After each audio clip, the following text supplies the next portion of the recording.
Hey, Shareef Saipaia here, semi-pro athlete, and I'm here to tell you my story. I was in a very strict household. I think my first party was in year 12. I didn't have Facebook until year 12, I think. I didn't have anything. I didn't have socials until year 10 max. But yeah, I was in a strict household, but I was in a household that my parents were very big on if you're going to do something, be good at it. Try your hardest and do something effort. So yeah, in that sense, I had parents that were so very supportive, and my brother's always been supportive of me, and that's including all my boys. They've always been there for me. So in that sense, my life has been I'm grateful. I got very good boys around me. And then when it comes to basketball, it was just, I don't know how to explain it. It was just amazing. Street ball, like I said, I'm going to talk about street ball a lot because that's where I originated from. But I was originally playing soccer. That was the first thing, eh? And then I went to basketball, and then from there, honestly, a lot of it was street ball. I was so I'll take it obviously where it all started was Collingwood Park in Liverpool. That was my home. That was where my pride was, I used to play there every day. Hoop. I used to get killed out there, but I was so young and all these older boys were killing me.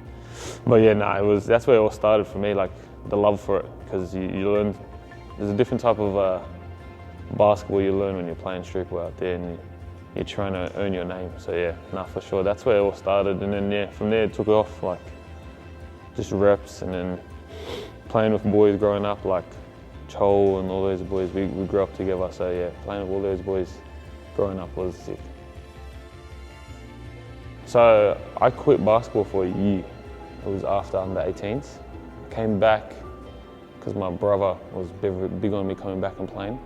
I came back, and then I think after that first youth year league, when I was averaging I think I was averaging 18 a game or something like that, off the bench.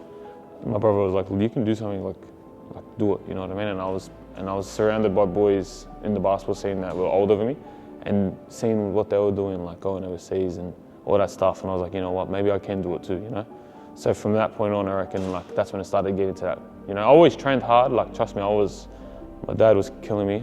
Used to chase me around with a stick and all that stuff. Typical fob. But it got to more of a point when after that, after my first year for sure. When I was younger, I had 2 knee surgeries. That was rough. I had 2 knee surgeries, both at state, when I made state teams. So that was when you're young, you think that's a life changer. You're like, oh no, I'm not playing basketball. So yeah, when I made those 2 knee surgeries were killer. But I think one of my big, most recent low points was when I got offered in Lebanon, and then it just didn't work out because my citizenship. So, you know what I mean? So I had contracts lined up, everything, and that. But it makes you stronger. I could have just stopped playing and be whatever. But the fact that I had pro interest, you know what I mean? The fact that I had pro interest from different countries, there's a different type of mindset you got to have. You can either sit there and be a sook, or you can sit there and be you know what? I had that interest. Cool. Now let me work on being better. So I think that was the most recent low point I've had. Just struggling wise, just thinking, fuck, I wish that happened, but stuff happens for a reason, so we just go through. Relationships wise, man, I'm at the best place I've ever been, with family and with the boys, closer to than ever. With my missus, we've recently just got married, so that's amazing. With the community that I grew up with, the respect I have, that's a great, that's amazing. So, and with basketball, I'm with Central Coast, I'm enjoying basketball, I'm loving it, With the youth, with my job, I'm at a great place.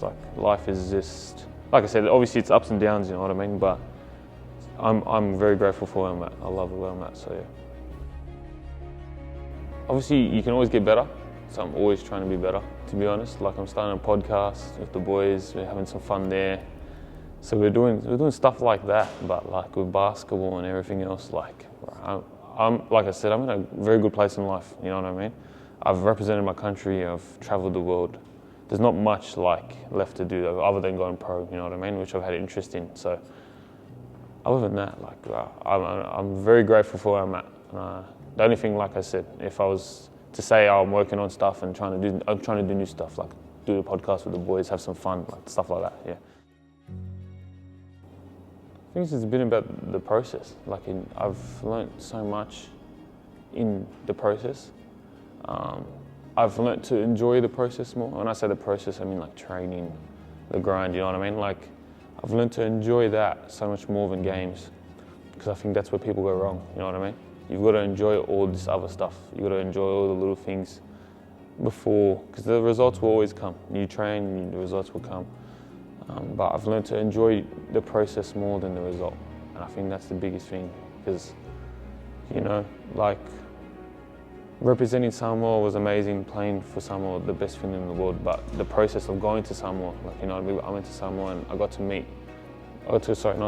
go to my dad's village and see where he grew up, the process, you know what I mean? Like that whole process, get to training camp there, you know what I mean? Enjoying all that little stuff first, and then the results came later. So, yeah, I think the journey has been the process. That just loving the process, loving what comes with it.